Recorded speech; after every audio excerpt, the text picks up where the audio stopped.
Hey,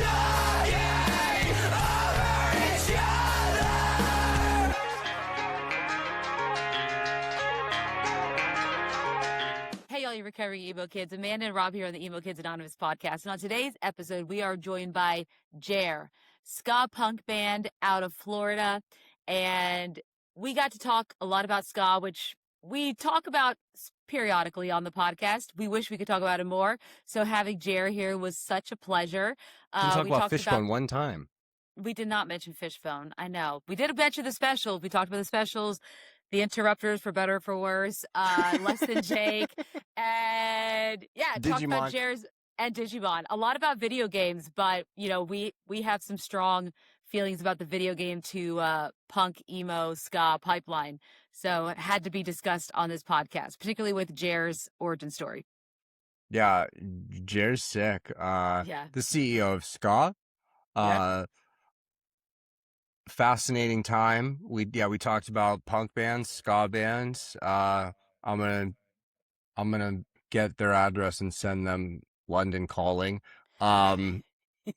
Great time. Talked about the logistics of touring as a ska band, where to eat, how to fucking handle living in a political world as a non-binary queer Black person. Yeah. Playing alternative music and having to deal with fucking dumb comments and sometimes getting a joy out of like Mortal Kombating their asses or whatever. It was fucking, big fan of JER. But before you get to hear that, you have to subscribe to us. It's the rule. It's the law. I talked to Joe Biden. He said, you have to press the button. You have to follow us. Joe also said you had to go find us on social media and like us on all those things. And as always, this episode is brought to you by Protege. It's all-in-one face serum. Amanda went to the park earlier. She got a little burn on her face, and I said, "Where was your protege, Amanda?" And she said, "I left it at home." I said, "Protege would have fixed this." And she said, "I know. I'm sorry. I will rue the day that I forgot my protege." Look at that red on my nose. Oh, I'm sorry. I should have brought my protege. That was all. Yeah, that was all real dialogue that happened. You go over to protege.com, you enter Emo Kids at checkout, you get your first tube for $10. After that, you enter Rob40, ROBB. There's 2 B's in my fucking name, okay? It stands for bad bitch. ROBB 40. You get 40% off forever. With all that being said, here's our conversation with JER.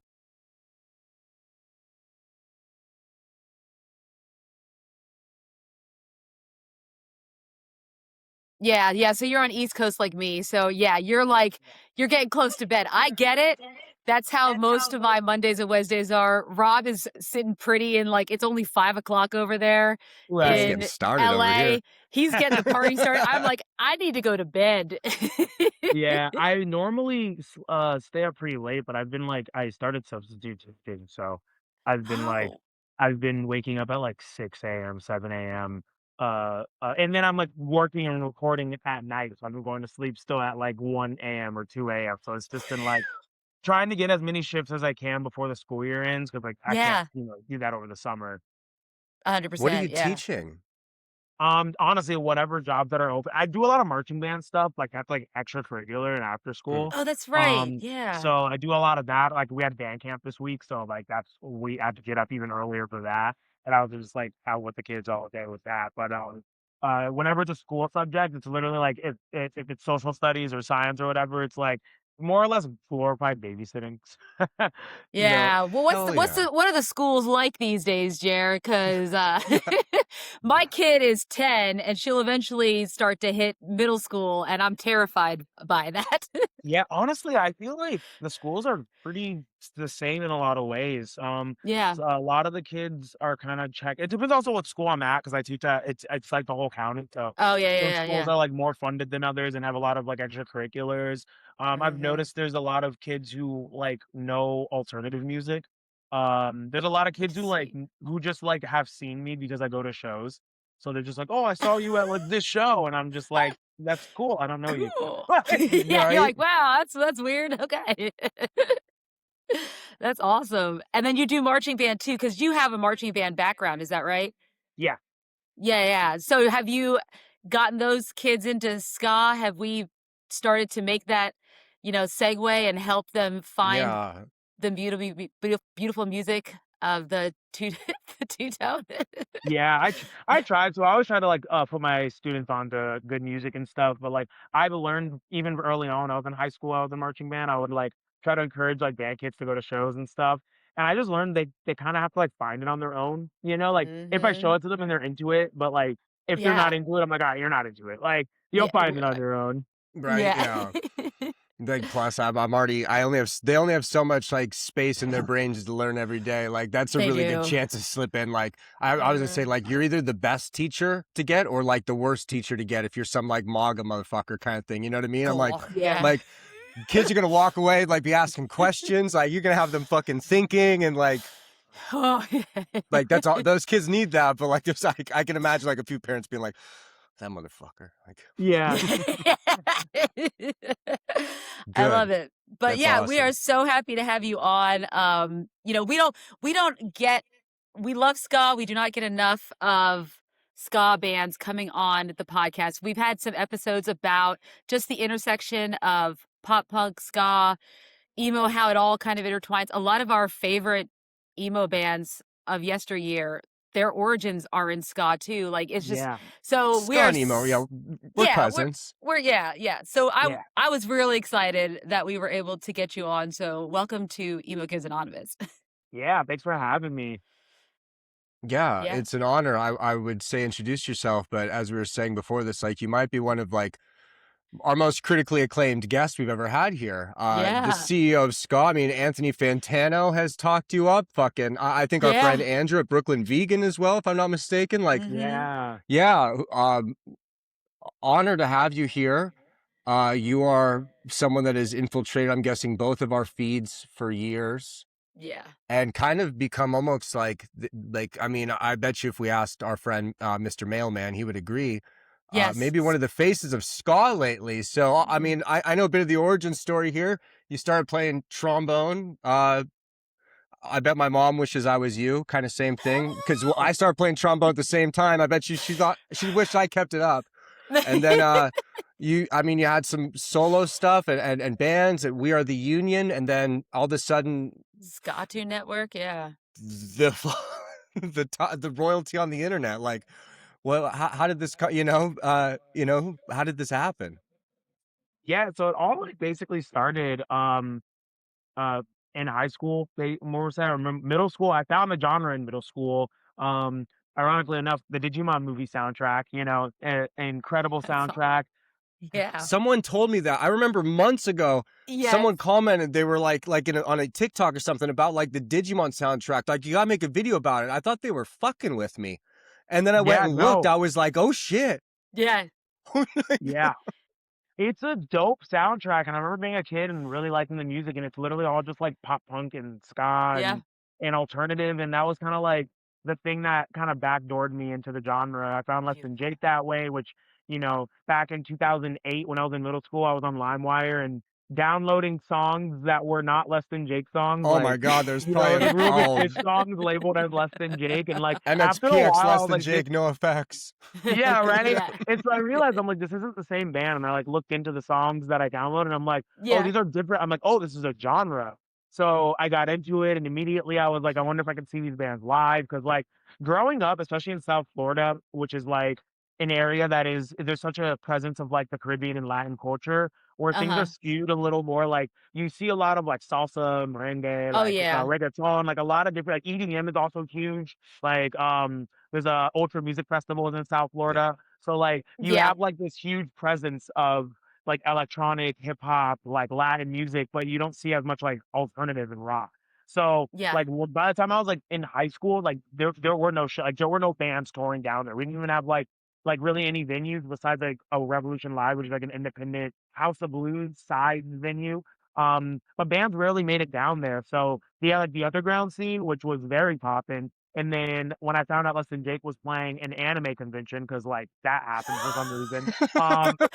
Fantastic. That's where the story begins. Less Than Jake at the anime convention with Less Than Jake headlining for some reason. And it was awesome. Motion City soundtrack played too. So like it was just like a ridiculous, like, and like all these local bands of ska, pop punk, emo, and that was like Yeah. kind of my back door. Like it immediately got me into a local scene. So I went to like one show for like a larger band, and then from there I was going to local shows. I got a job at like a local venue by the time I was a senior, Oh, and that really beautiful. got me introduced like working a bunch of pop punk, emo, hardcore, ska shows. Like it was basically everything. Like it was a golden age of shows and touring bands, Yeah. and like being able to see so many of those bands like Turnstile, The Story So Far Band, Overboard, like so many of those like now huge bands. Yes, But when during exactly. that big pop punk emo explosion of like the early 2010s, and I think like Mhm. being a high schooler working at a venue during that time kind of like really set me up. That's why I made a lot of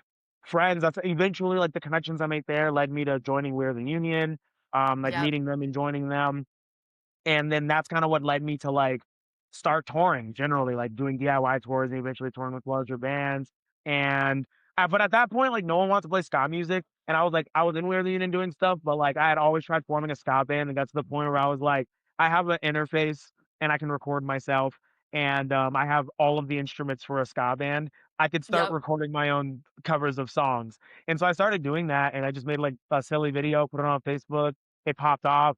Made a second one, it popped off, a third one, it popped off, and I was like, I think after 3, like, viral videos back to back to back, it's time for a YouTube channel, and that's Right? basically how it took Shit. off, you know? That's beautiful. Yeah. Well, you're definitely hitting a niche that I think people forgot existed for a while. I mean, we were young in the time when ska was booming in the 90s with like, Less Than Jake, Mighty I Mighty was like Boss really Tones and young. I just want to be clear. okay. I was actually Okay, young. I Yeah. I Yeah. was like Yeah. I was in middle school. Yeah. Calm down. Yeah, I'm a little bit old. But yeah, so you were definitely hitting a niche there, I think, by doing all of that. And I love that, Less Than Jake, I love that that brought you and the scene brought you to this and so JER is a solo project, or is there a band behind you? How does that work? So it is a solo project, Okay, with a backing band, similar to like Jeff gotcha. Rosenstock, like Yep, in okay. very like that vein where I put the music Mhm. out under my name. I write the songs myself, but we record together as a band. Specifically, my last Oh, record, we actually went into a studio. We yeah. recorded 80% of the record without turning the computer on. It was recorded on the tape.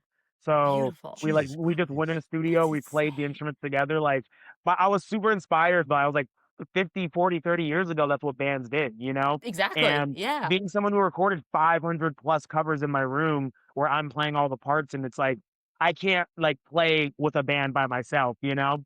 So I Yeah. was like, I now have a live band that's been bringing my songs to life. And I want to like take advantage of having a full band of people. And with like my Yeah. latest record, we went into a studio together. We semi live recorded it, which means we did the rhythm section together. We had Okay. Hmm. saxophone record along to it because I play a couple instruments. So where like drum, guitar, bass, and saxophone and keys were all recorded together. And then we Yeah. added saxophone and trombone at the same time, overdubbed over that, and then I overdubbed vocals over that. So it's like Wow. the energy of the full band is there, Yeah. but it wasn't like all of us fully playing all at once. Yeah, And yeah, then no, that and makes then at that sense. point you dump it into like Pro Tools and then get to work on it kind of from there. Okay. But the Yeah, rest yeah, of it you it cut was straight to literally like, tape. what's up? But everything else you like like live performance you cut to tape. It was cut to Wow. tape, yeah. That's The fucking engineer, insane. Jack Shirley, yeah. I've never done that before, and Jack Shirley, like, I don't know that's kind of anybody his that has. specialty. I think the Yeah. band Gouge Away, they also recorded with Jack, and if I'm not mistaken, their last record was 100% on tape. They didn't use a computer at all. So the Yeah. entire record, Deep Sage, was just done like mixed, mastered on tape. And that eventually I would like to get there and be like, Yeah. let's just do it how they did it 50 years ago. But Mhm. Jack, that's his specialty. So I was like, he recorded Jeff Rosenstock, he recorded Yep. Omnigon as well. They're like 3 bands in particular. I really love their production. And I was like, oh, it's all the same guy. So I want to Yeah. go to this guy. And that he was like, this is the way we can do it. Do you want to do it that way? And I was like, yeah, let's roll. This is like a new experience. I love that. So how did you find your backing band that's been playing with you? Like where'd they come about? They're all people that I've met over the years playing Oh, music. okay. Like my drummer Woody. We kind of have a running joke that we don't know when we met. You know, it's kind of like that. Yeah. Those friends that you've made throughout, like just going to shows, this music, and like Yep. there You was a just know each period where other. everyone was adding each other on Facebook just because we had mutual Sick. friends. You Yeah. know, like Yeah. so Saw you like at a we're party not once. sure.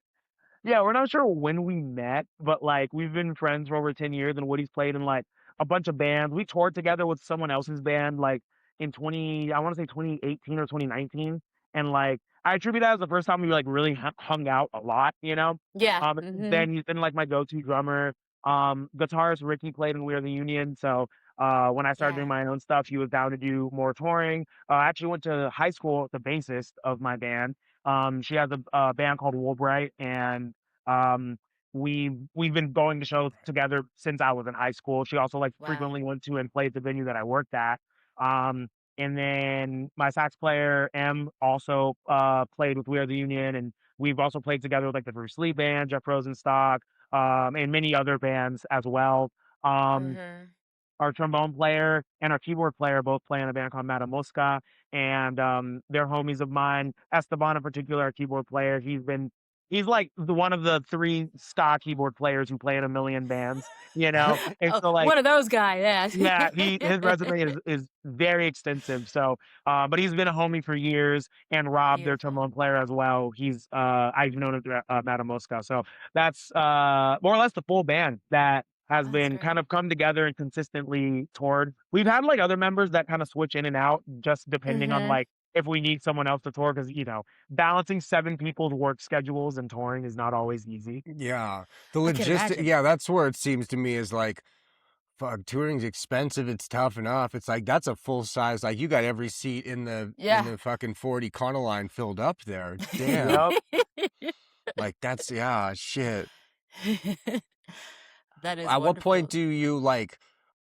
I think, you know, besides doing fun covers and stuff like that, I think you deserve and get a lot of recognition as well for being loud as fuck politically, for lack of better terms. You know what I mean? Yeah. Like you are not have you always been like that? Like at what point did you get, you know, radicalized politically? Was it from the punk rock records? Kind of same thing? Honestly, like I don't have a clear memory of when. I was on Facebook the other day, and it's funny. I was like, it was like doing like the Facebook memories, and it was a post from 15 years ago, and I was like, what year is it? I was probably a junior or maybe a sophomore in high school, and I just made a Facebook status that says AHAB, all hall monitors are bastards. And I was just like, you know, but I guess I've been on this for a while now. Like, think about it. I'm 30 now, so that's like half of my life. But at some point in early high school, it has to be that like I started to really like, you know, ask the question of why, which to me is the biggest thing that radicalizes a lot of people. You know, I remember I stopped standing for the pledge like back before it became a thing. I'm just gonna put it out there right now. Pre-Kaepernick. Before Kaepernick started kneeling, you're like, I've been doing it longer. Yeah, and it wasn't even like I'm gonna say like you know, for any reason other than like, why am I saying this pledge without even knowing like what it means or why I'm doing it? You know, what am like, I doing here? I had that question in middle or early high school, so I was like, I'm gonna stop like pledging without thinking about it, and maybe one day if I like think about it and really feel like it's something I believe in, then I'll do it. And then I just never did it again because, you know. Well, I mean, honestly, right now, do we really want to be doing I didn't know they still did that. I didn't go to high school here. I didn't know they still did. I didn't know you did it in high school even. I knew I remember it in like elementary school. I would just wow. All 12 grades. Yeah. Fuck. Did it. Yeah, they still do it though. It seems like less people actually do it, especially now that I am in schools a little bit more now. Yeah. And it just seems like people just like kind of don't care as much, you know? Yeah. No, it makes People sense. are over it. No, Yeah. We're over this shit. Yeah. They see what's going on in the country right now, and they're like, I don't know if I can stand for this at this time. Yeah. I think you do a really good job of handling whenever you get a lot of ignorant, dumb fucks in your comments, it seems. And you seem to have like you seem to get like a fucking sick joy almost out of fucking like pulverizing them after. I'm kind of a bitch. Like I couldn't I've made many vague and direct, you know, joking, of course, threats, you know, towards, you know, maybe someone killing the president or something like that. You know what happens, but like bunch of I ain't trying to really get down, like, but like you seem to like fucking bring this, you know, like you don't have a problem telling people what's up. Does this ever happen at shows? Like, do people ever kind of like? I mean, we're at a punk rock show. It's fairly fucking. We all know how we fucking feel politically for the most part here. Like, is it just bozos online? And like, do you get an enjoyment out of that, or at some point is it fucking? Jesus Sometimes Christ. I'm just pulling people's legs for like the sake of engagement, and I try to be careful to not engage too much because then it starts only showing people like that, like my content, Yeah. rather than people who really want to genuinely see Yeah. it. Sometimes Yeah. it's really easy to just like rile them up and then ignore them. Yeah. You know, like get They're real like mad, deer, like bro. they're like commenting on stuff, and then I just block them, and I'm like, all right, cool, whatever, next. You Yep. know, sometimes Yep. they just catch me on the wrong day. Sometimes I'm just at the airport and I have a layover, and there's nothing Oh. to do. And then the wrong person just like says something ignorant enough, and I'm like, all right, I got time. You're You're like, right. I got time. Sometimes All My right. second plane is delayed. I'm just over this. Yeah. yeah. But most of the time, like for everything I respond to, there's probably like over 100 more comments I don't like. But it's also I just get a lot of comments in general. So as Mhm. much as there's like negative stuff, there's also very Yeah. positive stuff. And I Yeah. Oh think yeah, that people 100%. just are brave enough to say things online, but not brave enough to say it like in Oh yeah. person. No, those are they're Yeah, there's not real definitely people shows where I'll because I to me. say this stuff at shows too, like, everything that I say, like, online is stuff that I'll say at a show, when fitting Yeah. into, like, the theme of the set and stuff, and, like, sometimes people just I could just see them, like, walk out of the room or go get a drink or whatever, Mm-hmm. and it's like, you'd be surprised at what statements get people really mad, even, like, when they're at a show. I remember one time I was at a specials show, and, I didn't actually so preface, I didn't actually see the show because I found out that night they were playing. I was in Chicago staying with a friend, but that friend had work that night. So I was kind of just like Oh. by myself. And then I saw like the specials are playing. And I was like, oh, let me see if I can like go buy it, find Yeah. someone selling a ticket. And I was like, I went there because like my friend lived down the street. So I like walked over and I was like looking online, no tickets. I ended up not getting in the show, but the show ended. So I was like, maybe I can go get merch. So like I walked inside because no one's checking tickets at the end of the show. Yeah. And the merch was like $50 for like a Gildan shirt. I was like, no thanks. Yeah. But yeah, so I walked out. This guy just started like ranting to me and like he was really drunk, so I couldn't really tell like what he was trying to say. And it was a lot of like stammering and the topic changing, but then he started saying things like I feel like I can't be accepted for who I am and I even at a special show and like it doesn't matter who I voted for. And I was like, keep mind you, this is 2019, I think. So I was like, oh, I think I know where this is going. I think And he was just like, you know, like, like Trump's doing good stuff for the country right now, and we're always blaming capitalism, but like if your kind didn't sell drugs and you sold things that were legal, then maybe like capitalism would work better and you wouldn't be in jail all the Wow. time. And I'm like, this is I didn't say it, mind you, I didn't say a word to him. Maybe I You're just like, said I like just how looked for merch. yeah, so like he was going for probably like 20 minutes. And like at one point I was just like, let me just see how much he'll say. Because like I got sometimes in situations like that, again, when I have nothing better to do, I'm waiting for my friend to get off work. Yeah. I'm like, let me see how far this guy can go and see what he'll say. And like he just kept getting more comfortable and like just started making all these remarks like that. And I'm like, you're at a Yeah. special show. Like this is like the two-tone band that's known for like racial unity and Yeah. like was a very against Margaret Thatcher, a conservative Right? politician who Yeah. like basically this equivalent of UK 1970s to now. And like, Yeah. how are you at a specialist show? Like, I don't understand. That's an interesting topic because I see that come up a lot where there are a lot of fans of bands in our world, and when the band, you know, reminds them, "Hey, politically we are left leaning," right? All of a sudden these fans are like, "Why do you have to bring politics in it?" Yeah. And what like Great. and Just lost a it's fan. yeah, Yeah, and Not right. mine. it's interesting to me how they like how do they not recognize it in the music, I guess, is maybe like, how do they not recognize that? Maybe those schools need a little more funding. Yeah, right. Well, The probably. media literacy is in the floor. Oh Yeah. gosh, yeah. That is very true. So let's talk a little bit about the music that you have put out because you have Bothered Unbothered that came out in 2022, and then your most recent record came out last year, Death of the Heart in August. So talk to us a little bit about, when you're making your own music and not doing covers, what is your overall goal with your music? What are you trying to, you know, get out to your fans with your music, whether that be the themes or, what you're trying to say there? What do you want everyone to know about JER with your Yeah, music? so like I think the biggest thing is I want the JER music to really be an extension about the things that I love about, like, this type of music, you know, like, Mhm. not just ska, but, like, punk and alternative in general because Yeah. I get influences from all over, and to me, what makes it special is, like, we live in a world where people don't care about anything, you know, like, Yeah. and people, you know, like, look at the world we're in right now, and the thing that always made punk rock special to me, even when I first started going to shows, like, 2009, 2010, is Mhm. that it was, like, finally in a space where people cared about the collective. They cared about each other, they cared about the Mhm. space, you know, like, I went to school and, like, you know, you're in school and people are, like, you know, defiling the bathroom and then we lose bathroom privileges, which is wild that they're locking the bathrooms because, like, one kid, I like, know. decided to, like, flood the toilet.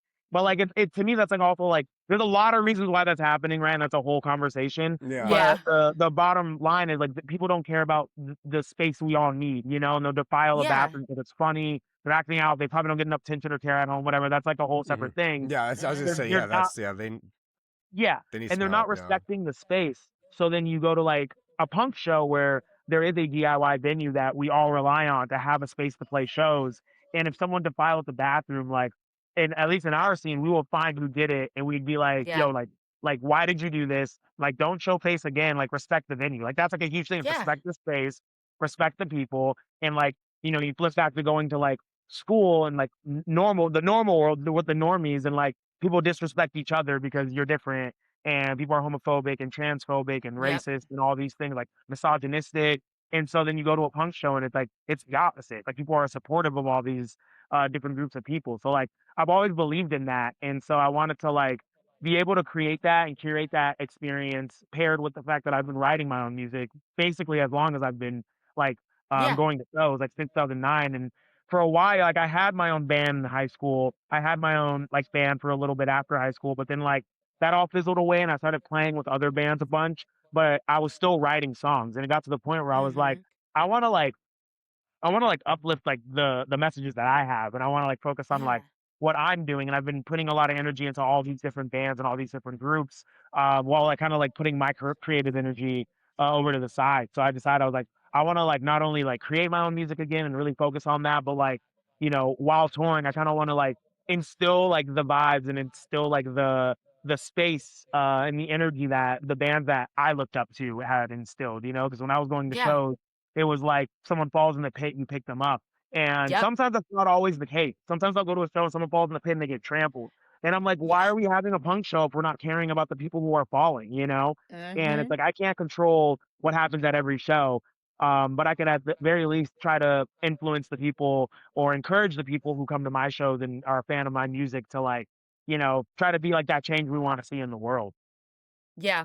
No, and I agree completely. I think that is so important that you're doing that because in our world, and we talk like people like, oh, capitalism's not that bad, but it it has created this sense of individualism in our society and everyone's like only thinks about themselves. How does it affect me and not the greater good? And I think that's where we have come to the problem we are at today, right? Yeah. And I think it's so important to have spaces like what you're creating with your music and your shows and other, punk and ska shows to show people that we need to care about each other and not just ourselves and how this one thing affects just me or it doesn't affect me, so I don't need to worry about it.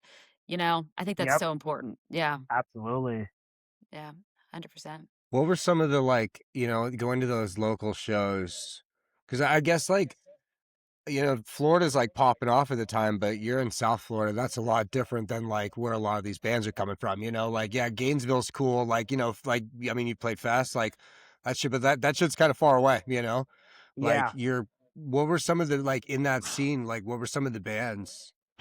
Yeah, so, back in South Florida, we had, like when I first went to shows, there was a huge ska scene, and it was Mhm. mostly bands that were, like high schoolers. It was almost like you go to a Yeah. show and there'd be, like, 10 to 15 bands playing in a backyard with 500 kids in that backyard, and then, like, it's like I got into shows and, like, they all broke up because they all graduated and went to Yeah, college. yeah, So, like, yeah. Yeah. overnight, the ska scene just, like, vanished, but during that same time, you had, like there was a local venue called the Talent Farm, and that was like a touring stop for like every band played the Talent Farm. Like there's that joke like April Fool's Day flyer that goes around every year of title fight, and like they just change the year of the Yeah. tour. So it says like title fight 2026 tour, and everyone's like, "Oh my God, they're back!" And then they realize it's an April Fool. It's the same flyer from their like 2010 tour, and every city is like a major, like it's like Chicago, New York, Yeah. Detroit, but there's Pembroke Pines, Florida. And it's like, where's Pembroke Pines? And that's the venue that I worked at. It was Sick. like a 5-minute bike ride from my That's house. And it crazy. was that major of a venue. Like the scene was so strong there that these bands would hit all A markets, but they made like Pembroke Pines an A market. Like that's how strong that venue was. That So is you had a lot strong. of bands that sounded like the bands that were touring through. There was a lot of like kind of those like grungy title fight type bands, but there was a lot of like Mm-hmm. pop punk bands like the Wonder Years and the Story So Far. Yep. Those bands were Mm-hmm. exploding. Like La Dispute and Basement used to play the Talent Farm a bunch. So you had like Wow. a lot of bands like that who were just inspired by that sound. And then as I started getting into like out of high school, the venue closed when I was 20. So like when I was like Oh. 18, 19, that's when like that Top Shelf Records Midwest emo wave Yep. hit. And so like you had like The World Is a Beautiful Place, Into It, Over It, You Blew It. Like you had a huge influx of bands playing that Midwest emo stuff. And the Yep. hardcore scene was huge. Like I said earlier, Turnstile played there like 3 times. We had like Angel Dust. You had like all of those. So you just had like this. It was well rounded. You had so many bands of all of these Yeah. different styles playing, and then Miami in particular had a huge math rock scene, and a lot of those bands would come up to Fort Lauderdale because we're like depending on like traffic can make it 30 minutes or Yeah. 2 hours, but like Miami's like right there. We're only like less than 30 miles away from. Yeah. Okay. So like those scenes were very much overlapping. So you just had like Uh-huh. good diversity of everything. Math Sick. rock in Miami. I'm so curious. Where do you think that kind of originated? Like in Miami just seems like a place I would expect math rock to be like, this is popping off. I know. I think it was one of those cases of like there was that band Guacamora, which I Okay. knew that Yep. band forever. I didn't know they were from Miami. So like they How could they I think of moved that out either? of Miami as a band to like I think like Philly, as every band does eventually, right? Yeah. And Yeah. but they're originally from Miami, and I think they just had such a strong like emo and math rock influence. And there was Yep. also a label from South Florida called Tetra Records, and they were based out of Okay. Miami. So I think it might have been a case of like there was just Yeah. a handful of kids who were playing the music, but they like one of them popped off and then the rest of them kind of like were on this label, and it just like influenced a lot to happen at the Yeah. time, you know? Sick. Yeah. No. Yeah. That makes sense. That's crazy though. I'm under the impression you, much like myself, were an Asian Records kid. Yep, Asian Man Records, yeah. Yeah. Yeah, I think that was my reference point for a lot of ska. I think growing up, Mm-hmm. like there was like No Effects and Rancid and stuff were like my bands, but like those weren't ska bands. Those are punk bands that kind of just play like ska punk sometimes, And Yeah. then and then I got into Alkaline Trio, and then Asian Man Records, and then it's like, oh, that's actually a ska label. Like that, yeah, that's like Yeah. all the ska besides like like a Mustard Plug. Like those were my reference points for like the Asian Man bands. Yeah, it was huge for me because like I said, I found Less Than Jake through like the Digimon movie soundtrack, them and the Boss Tones. And then Yep. I eventually found like Real Big Fish and a few other bands. But when I got to high school, I remember mentioning like ska music, and some of the upperclassmen were just like, "Oh, you know ska music? That's awesome. You should check out Asian Man Records." Like that, I have this vivid memory of just like one Sick. saxophone Shout out those player. upperclassmen. Like, shout Yeah, them out. right. Right? Yeah. Yeah, Yeah. it's Like, that's like awesome. I was at a weird age where like when I was a freshman, all the kids like who were older than me, they all knew ska music. But then like by the time I was a senior, no one younger than me knew ska music. Like I was just like right at that in Wow. between, and like it was weird because Mm-hmm. like a lot of the kids who were older than me, like they went to like ska shows. Like they all would like Yeah. tell me they used to go to ska shows and see like bands a bunch, and I would see them at sometimes we went to shows together. But then like everyone who was my age and younger, like none of them cared about going to see bands live. It was such a weird like shift. I don't know Interesting. why it happened. Yeah. Do you feel like that's even shift now though? Because I feel like a lot of people are looking for live music again. Because I know that, yeah, I mean, ticket sales are down only if you go to like Ticketmaster because no one's gonna, Yeah. deal with the But scheming over there. our world's doing pretty well for tickets right Yeah, now, it our seems, world is, Yeah. yeah. Because you Yeah, have a I tour that you're touring currently, or you're about to tour, right? In Yeah, yeah, June. we're I think about Yeah. right when literally this like a week episode from drops, now. you're basically gonna be starting your tour, yeah. Yeah. Yeah. Happy June, yeah, June 10th today. the day we're Yeah. recording this episode. Yeah. June 10th, huh? That's the Yeah, day. right. Yeah. It's live, baby. Yeah. Yeah, right. Yeah, and I believe some of your shows are even sold out. Like there's quite a few that are sold out, aren't there? Yeah. So we had 10 shows on the tour sell out so far. That's 3 of them crazy. were on the first leg that we did back in March, which was Denver, Seattle, and Portland. And then we had Boston, New York, Charlotte, Minneapolis, Chicago, and I feel like I'm forgetting one. I'm probably forgetting one. We moved some of them to bigger venues. So like New York, Boston, and Wow. Minneapolis were moved to bigger venues. I think Minneapolis was the one. I don't know if I said that or not. I don't know. When we play it back, we'll know if I said it or not. Fuck But yeah. point of the story is we had a bunch of shows sell out. Some of them got moved to bigger venues, but like I think the Boston show is gonna sell out again. Like it's getting close, That's less than 100 tickets. insane. So it might very much sell out again because a lot of people are just waiting until like the week of or even the day of to grab their tickets. So if a lot of people are waiting for that, like that happened with our LA show was like 7 tickets away from selling out, but the week before it was like over 100 away. So Yeah, that's like LA. That's Wow. LA people. Was yeah, that when you did the Echo? yeah, that'd be Echo. Yeah. With the one with P Daddy? No, we actually played the Echo in March. The P Daddy one, that one was the No Earbuds Fest, and No that sold earbuds. out Yeah, a yeah. couple weeks Our friend before. Jamie Coletta. Yeah. Yeah, Jamie. Yeah, and Glass Generation played that as well. Yeah, sweethearts. But Yeah, okay, damn. So the Echo when you came back in March. yeah, yeah. That one was almost. It was like Wow. probably 7, like less than 10 tickets away. It was like very close. I remember specifically.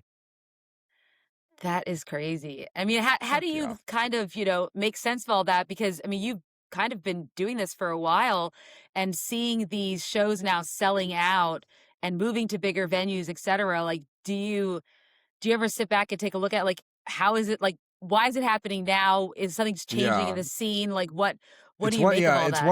it's one thing to be playing big shows with We Are the Union in the horn section.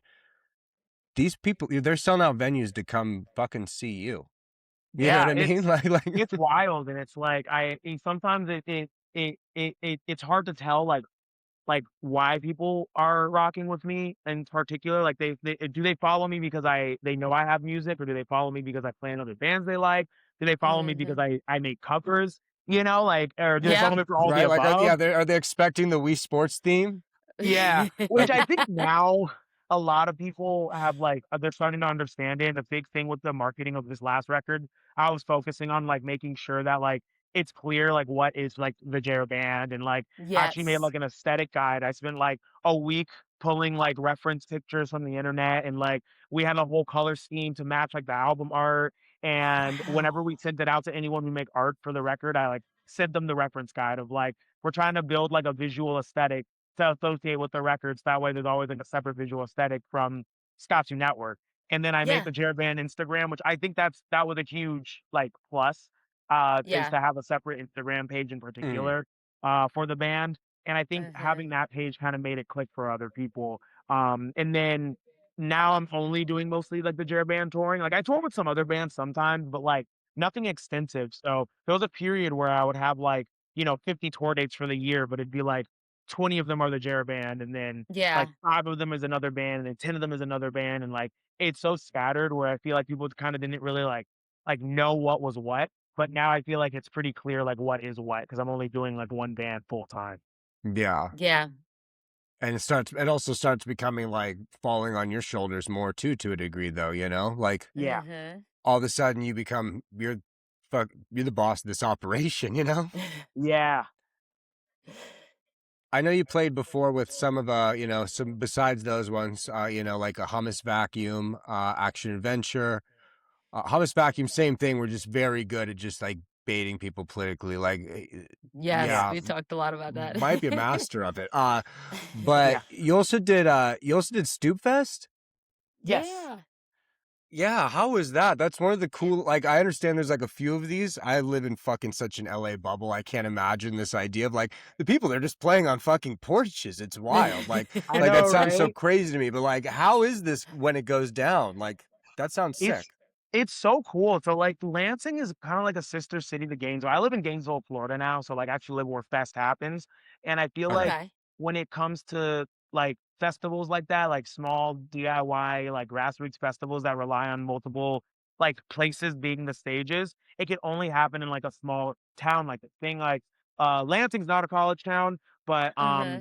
Gainesville is, and being a college town, it's like very walkable. But Lansing is Mhm. also a very like walkable neighborhood. And so like you do have literal it just feels like you're at a bunch of house shows. And then they kind of have like the anchor venues that are like more like community centers or like a Yeah. bar in town are like the kind of like the main venues. And then they have a big park that's like right in the middle of like all the neighborhoods and like that one strip and like on the main road. So it kind of is like a perfect setup where you can easily walk across all of the different stages, and they have like a stage set up in the park, and it was awesome. I feel like this year in particular was very good for them. I played in 2023, and that was also Mhm. a lot of fun. It was just very cold and raining that year, Oh, and we played yeah. like outside, Rough. and it was like 30 degrees or something.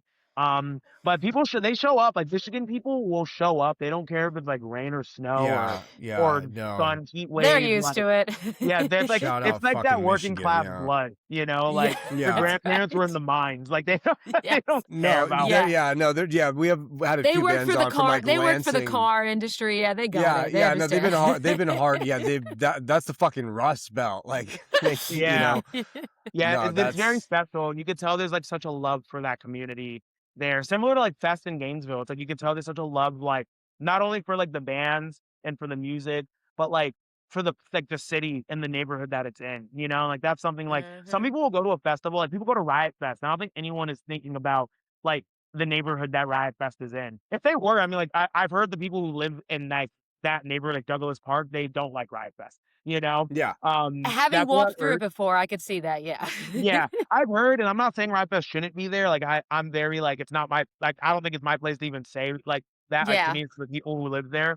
But like people in Gainesville love like Gainesville locals love Fest.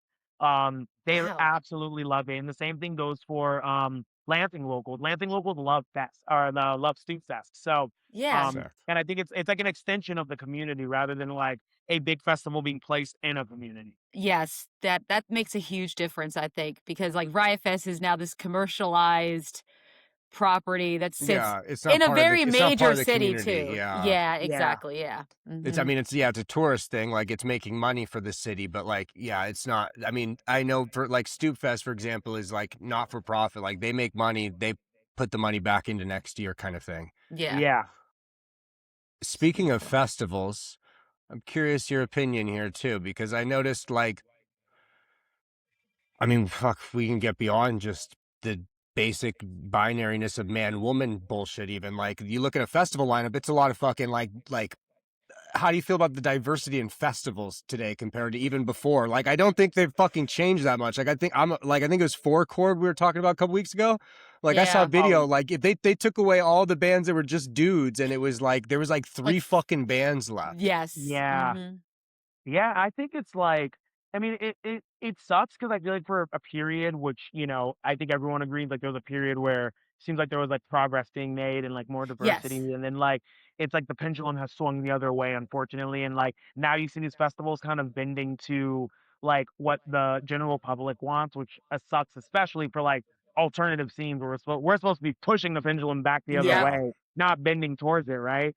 But I also think it's just kind of more of a reflection of, like, um, how deeply instilled these like the values of our country is. Even people like it's one thing to say like I don't like this country, but then there's people who like they don't like the country, but they're actively not really working to like resist against it. And so like if the Yeah. dollar signs say like these non-diverse bands is what makes us the most money, then there's like people are still booking them, people are still like doing all these things, and sometimes I think it could be like not even they're not even aware of it, right? It's like Uh-huh. Yeah. they're just like I saw a post where someone was like, "Well, you have to remind yourself that Four Chords Festival is based in Pittsburgh, and I'm from Yeah. Appalachia, and there's just not a lot of women who play in bands." And I'm like, in that moment, I was like, I can even think of 5 bands that from our Appalachia that have like women in Yeah. them. Like, it's like, Yeah. do they not exist, or do you not acknowledge them existing? And like, Yeah. but then you're saying they don't exist instead of like asking yourself why that's the case. you're like deflecting the criticism that is extremely valid. Because it's like that, it's not that they don't exist. The reason why this whole page exists is to show that we need more visibility Yeah. for for women, for non-binary people, for people of color, and Yeah. that part of the part of them having that visibility is actually seeing them. But when you're saying they don't exist, like you're actively not seeing them, you know? But it's like Yeah. it's like an Ouroboros. Like people don't realize that they're perpetuating. They think they're not perpetuating the problem, but in reality, it's like, yeah, you're not even like seeing what is in your community to help, Yeah. you know, like make it better. Exactly. And it's being made worse by their algorithms on their TikTok and Instagram page. So if this person who's commenting saying, "Oh, there's no bands," well, it may be because all you're seeing are the bands that you constantly interact with, which are of the same. They're all white cisgendered men, right? So that's all you're gonna I think see. of the white boys need to go back in the garage, this and that. I always want to be like, the white boys are in the garage still. Don't worry. Like they're They're there. still there. We've interviewed a lot of them, but there's also like fucking. There's white girls and black boys and black girls and they, them, and like fuck. There's and Hispanic. Like you won't believe it, bro. Like everybody plays music now. Like it's fucking wild. Like crazy, crazy. Yeah. Yep. And there's plenty of fucking like bands like that are doing well, but like, and it's like even for like our scene, like I there was a conversation I saw. Kiefer from Tequila Mockingbird, who actually puts together Stoopfest. I think they're on the board. Yeah. And Quinny were talking about him, just like the top, even in like emo, like the top bands right now, like our world, like it's so diverse. We talk about all the time, like blah blah blah, like you know, like wild. Like I counted the other day, like by state and stuff. For our, it's like we've interviewed 100 bands, like 40 of them weren't just fucking normal ass white guys, but it's like that's still like fucking the big ones, like the 5 or 6 big ones seem to be, and it's like, why is the that, ones like, that break through, and then they get the major Yeah. label record, Yep. yeah. It's just proof that progress still needs to be made, and we have to keep working towards it and pushing those bands. And I, you know, Yeah, no, in the that's what we most, have to in try the to most, do. yeah, like how do we as like media, I mean, not just us, but any fucking media or podcast people listening, or any festival promoters and shit like that, how do they change that without feeling like they're like checking, you know, it's like, oh, we better make sure we have this or something, like Disney, you know, DEI, as those motherfuckers would say, or something like that. Like what are like fucking little things people, you know, that the white boys and white girls like myself can be doing for that? Yeah, I think the best thing is like giving as much visibility. Like I say it all the time. I actually had a post the other day. I posted it, and originally it was like for my song "Say Gay or Say Goodnight," which is like it's a very loud, like queer, like anti-Ron DeSantis, like anti-fascist, like I like anthem. that. Whenever I post about it, it never does well in the algorithm because like I can already tell like it's being suppressed. I go to my like other Instagram account, it's not showing up in the feed, what all my posts normally always do. And so I made like a close friends post, and I was like, "Hey guys, if you see this, can you just like leave a comment because like it'll help boost it in the algorithm." And then like I got like 20 comments, and now it's going viral. I've gained like 2,000 followers over the last 2 days. Like we've had like a bump in ticket sales like on all of our shows, and I'm like, it's actually crazy how like the little action of 20 people choosing to like go comment on a post and like it and hit repost and share it, like sparks that video to go viral. And like, and it's actually turning into material change where it's like now we actually might like our Philly tickets slowed down. I was like, I don't think we're gonna sell out the Philly show, and it was at 100 tickets, and now it's at like 50 over the last like 3 days. So I'm like, okay, cool. Like this one post might have actually like boosted like a show to sell out, which is huge, you know. And like those are like the little things where it's like I feel like people don't think they have a lot of power in helping bring visibility, but like, you know, if you get like again, like how many people like that post about Fort Port's Best having, you know, like one woman on the entire festival or whatever, to however many bands it was. It's like if all of those people collectively like went to pages and like actively like left a comment and shared these artists, because a lot of people say like, well, I want to support, but I don't have money. And I'm like, okay, well, like posting, going to like a Reddit, posting like that visibility, that is what helps us reach people. And it's like every share that is free could reach like 2 people who can't afford to go to a show or I feel know like about the show to go. 30 to 40 people in the comments on like, you know, whatever festival or whatever fucking thing it is, 30 to 40 people in the comments repeatedly asking for said act, eventually that's going to get, like, by the third time, they're at least going to get annoyed enough to be like, okay, what is this? We need, like, you have visibility is the word. Yeah. Like, you fucking made them visible. Yeah. And that's Absolutely. So I think minimal that's effort. like it. It's like keep doing what everyone can individually, but like also like encouraging other people to be like, yo, like let's highlight it. I try my best to do it. I can only do so much, you know, especially like being a political person on the internet, like a lot of my stuff does get buried. But if I see a band or an artist and I truly love what they're doing, and I'll share their stuff. I'll like put on I feel like there's like an optic thing too. Some people like don't want to put too many like sharing a bunch of bands on their story because they're like it looks weird and they want to keep the They follower want to ratio. keep the aesthetic clean. Don't want to follow And too I'm many just people. All like, that bullshit. Yeah. I yeah, I'm like hate the that. world is on fire. No one cares that you Right. archived Yeah. all your posts. Like, just share the thing. Like, brother, I just can't follow afford the band. gasoline to burn my home down to collect on the fucking insurance right now. Like, yeah, you're worried about fucking Instagram aesthetics? Like, yeah, like, what the fuck? No, that is a gross reality. But yeah, no, like sharing shit like that too. And I think our collective scene also are like, you know, we're like anything, which Fest, by the way, I have to say, is kind of getting taken over by emo right now, I might say, like this last lineup. oh yeah. There's a lot of good emo on this one. Right? Yeah. I can't remember who we were talking about it with it, where I was like, I think emo's kind of like the punk, like that's the punk rock right now. Yeah. Oh yeah. Right? Like I was like, this is the punk rock, I guess, kind of. Yeah, But I it's feel like when I first went to Fest, there was a lot of like it was all Midwest emo like that. It was Fest 13, and it was like it was the heyday of the Top Shelf Records, like I was gonna say era. you're getting like Dikembe and stuff, huh? Yeah, yeah. It was like right when all those bands, Dikembe and You Blew It, and all those bands were like really popping off. So when I first went to Fest, like in my brain, it was like an emo festival, and then it kind of shifted, and like there was always like what I call the fest punk. You know, the bands that sound like Gaslight Anthem Yeah, and that's like yeah, like Gaslight Alkaline Anthem, Trio, Bouncing like Souls, Hot Water yeah, Mountain Music-y. Souls, like it's like that fest punk sound. There's just like a Yeah. sound to it. So those bands were always playing, but I feel like every couple of years it like there's a lot of emo bands, and then that shifted to like being a lot of like a ska bands, and then there was like over the last couple of years was like a lot of like hardcore bands. Like 2 years ago, Scowl played, like Initiate is playing. I think this year or last year, one of the years. And stuff. So I feel like there's always like a shift of like, and now it feels like it's pretty well rounded, but like there's a like I'm like, oh, there's like a presence of emo again on the festival. That's awesome. Yeah, it's a beautiful time, I think, for alternative music in general. I think it is. You mentioned some other commercially successful ska bands of 10 or so years ago. I understand you are also not a big fan of the Interrupters. Yes, not the biggest fan. Yeah, I was like, not a fan of the Interrupters. I like when the stuff came out, I was like, I knew I had an idea, I had a vibe, like something about it. It seemed like fucking cop ska to me. Yeah, it just seems very like, you know, like the thing that gets me the most about that band is it feels so artificial in a genre that is so genuine.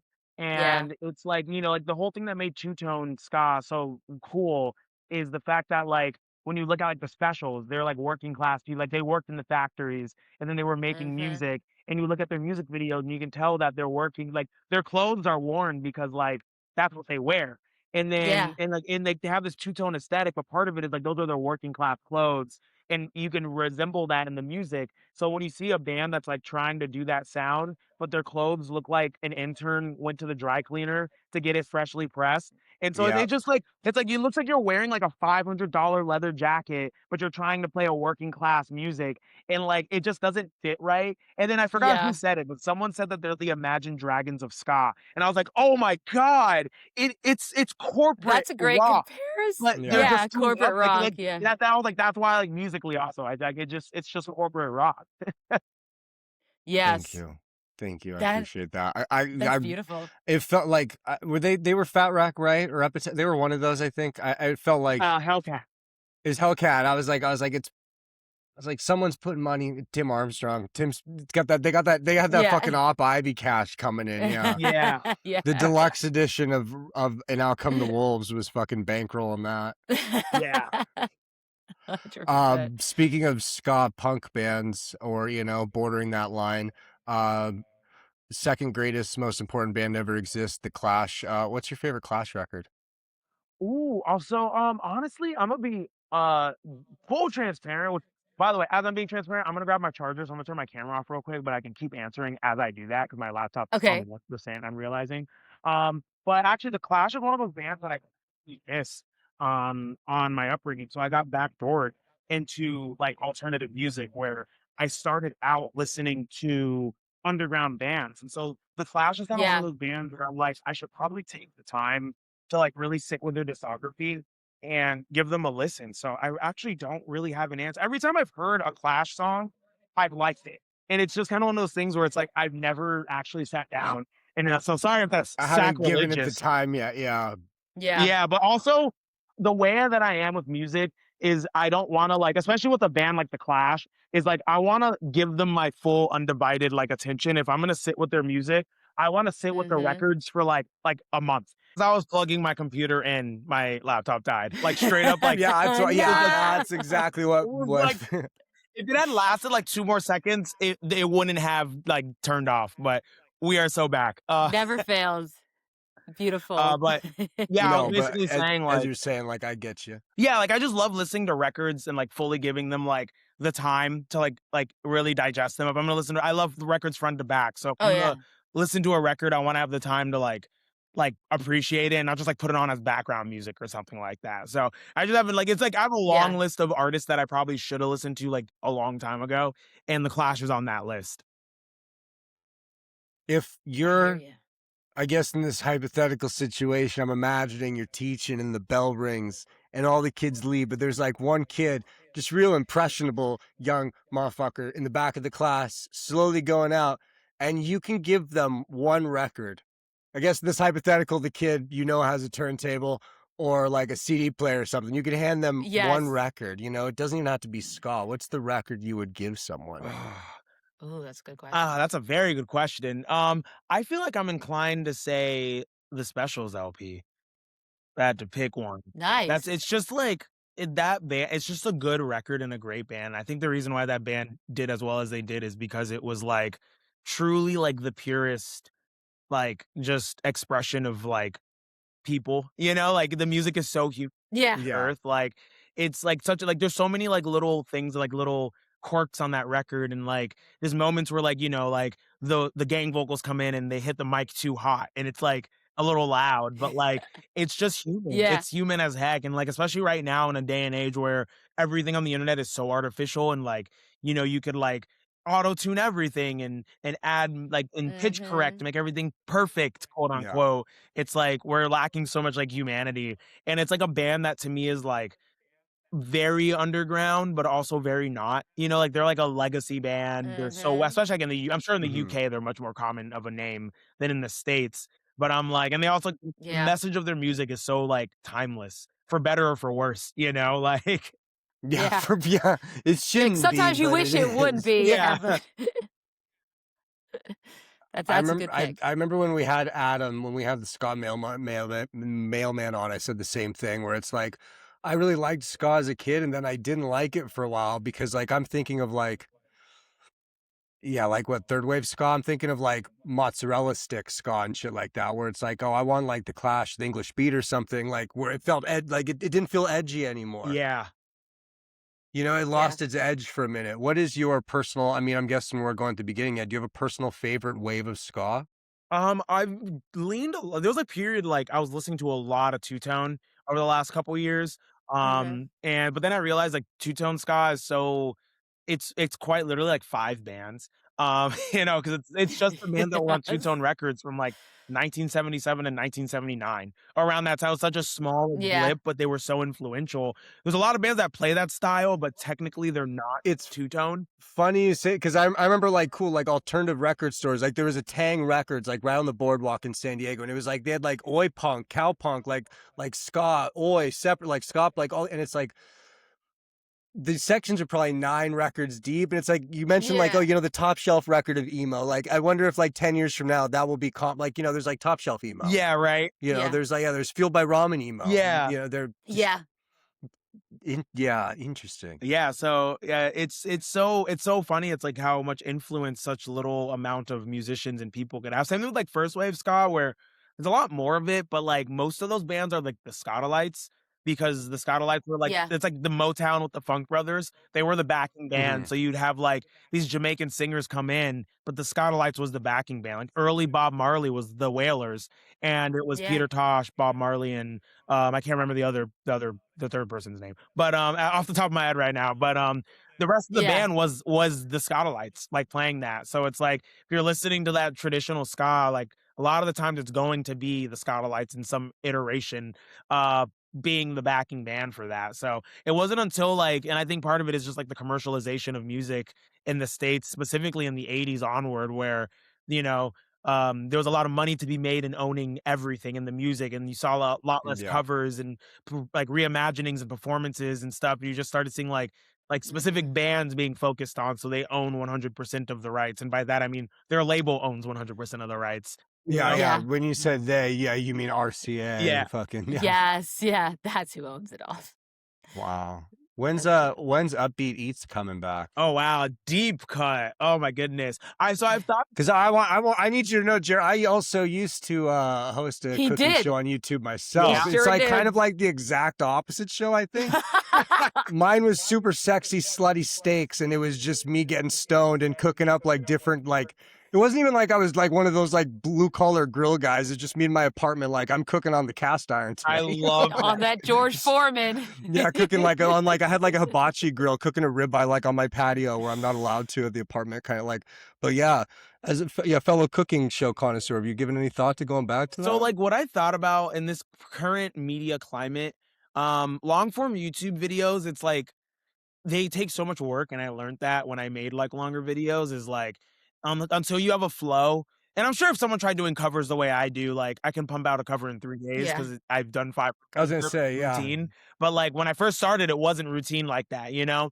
And so like I'm sure if I did it a lot more, it would be. But like I did like 3 episodes, and each episode took like a month, and then like the views were like 2,000, which like sounds great, but when you think about like a month of work and like the ad revenue being like 4 pennies, you know, and and especially you're like, and it's like all the editing, scripting, recording. It's like there was a lot of work, but I thought I was like, maybe one day I could do like short form content of it, and instead of doing a full like huge thing, kind of do something a little more condensed and go like kind of less in depth. I mean, people cook with recipes that are mainly text anyway, so it's like the other thing is like I kind of stopped cooking. I used to cook a lot more, but recently I've been cooking more and making a lot more food and trying recipes. So the biggest hurdle now is the house I live in now. The kitchen is just kind of atrocious.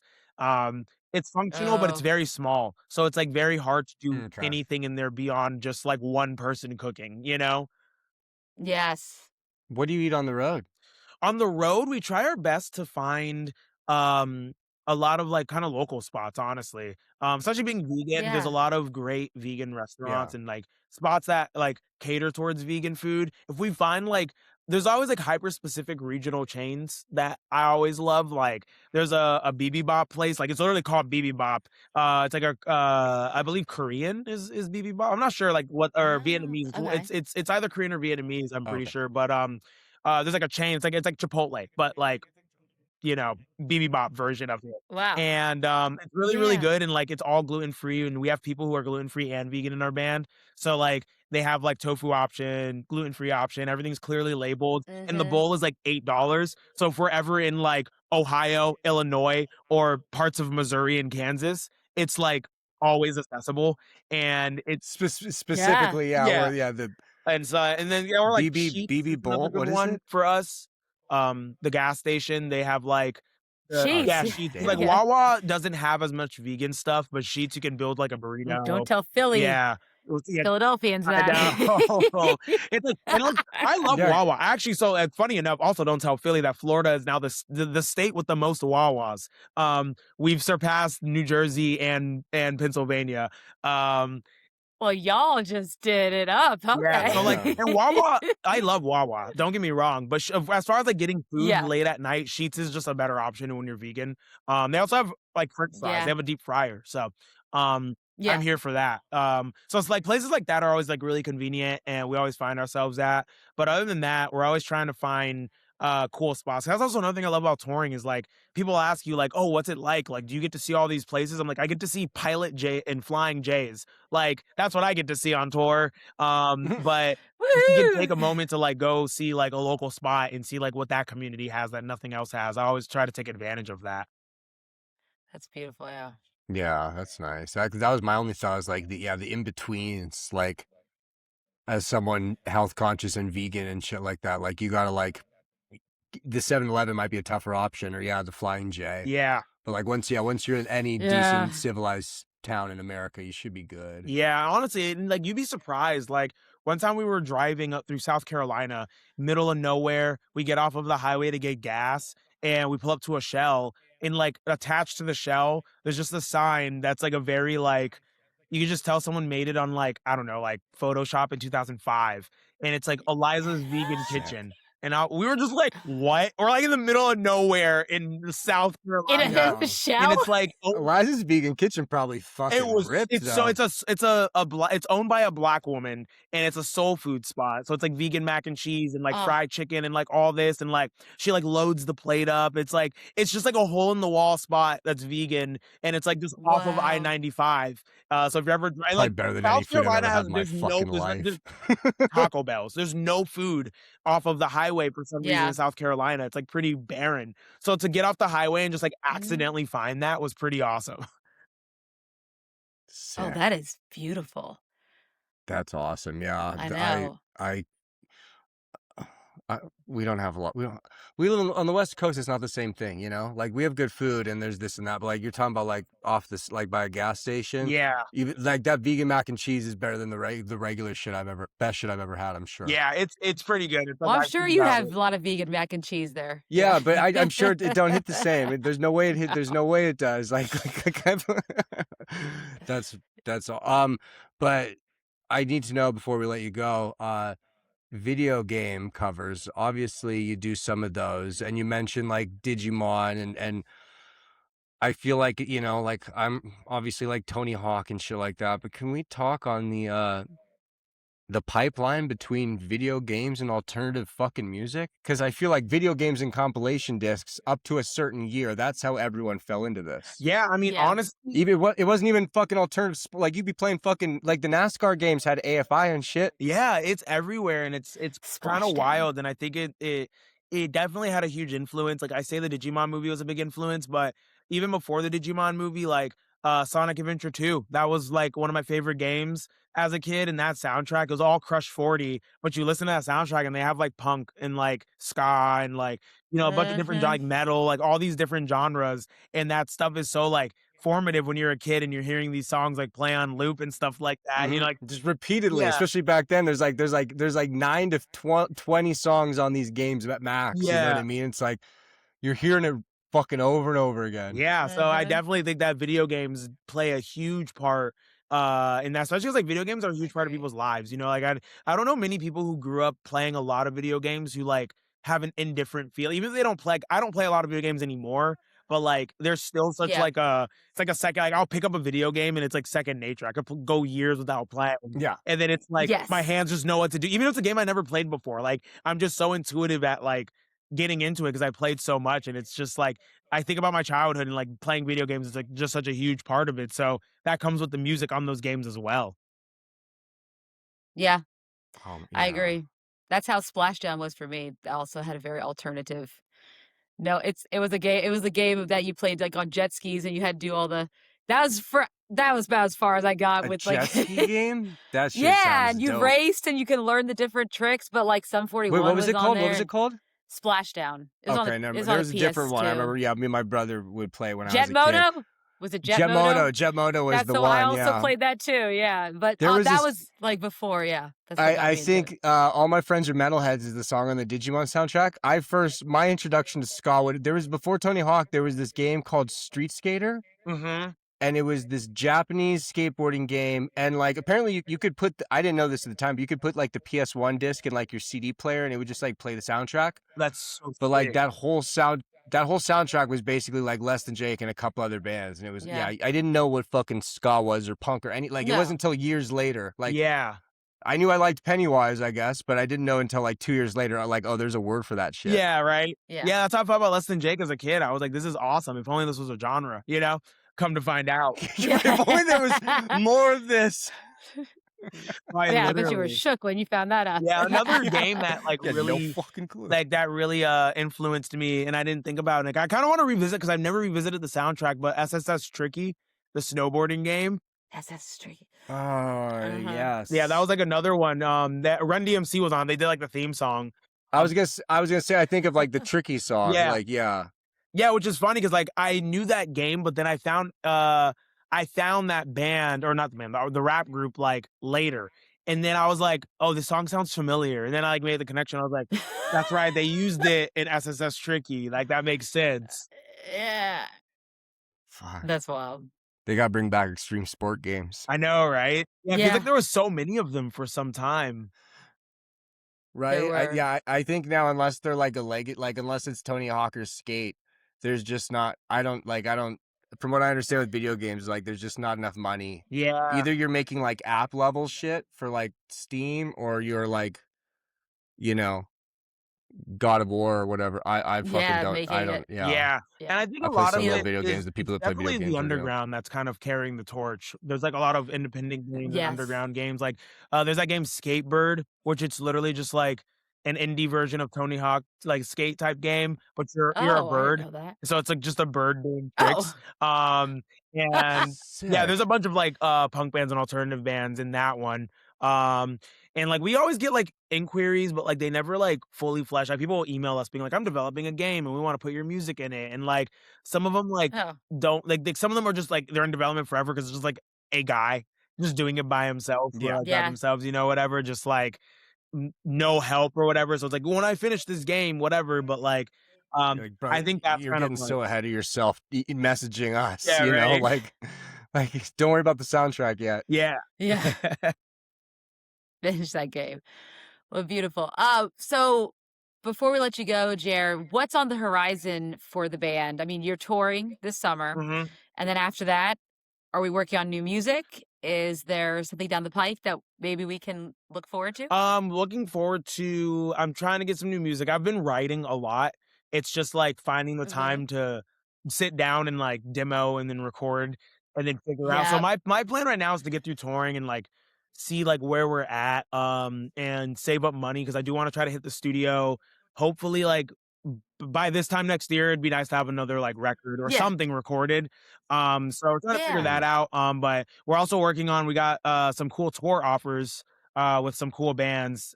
So we're trying to fill out the rest of the year. It's like hard. We're like balancing the band because like a lot of the band work like full-time jobs. They can't tour a lot. So we've been trying to figure out like ways to make it work and make sure we have like all our bases covered. But yeah, that's the plan, is to like hopefully double the amount of touring we're doing this year by the end of the year. Ooh, that's awesome. Well, sounds like I'll see you in LA again soon. Possibly. I'll be sure to grab a ticket before the Echo sells out, apparently. Let's you better hurry up, Rob. Yeah. Appreciate you joining us. Yeah, thank you so much. Yeah, really of course. Appreciate Thank you so much for having me.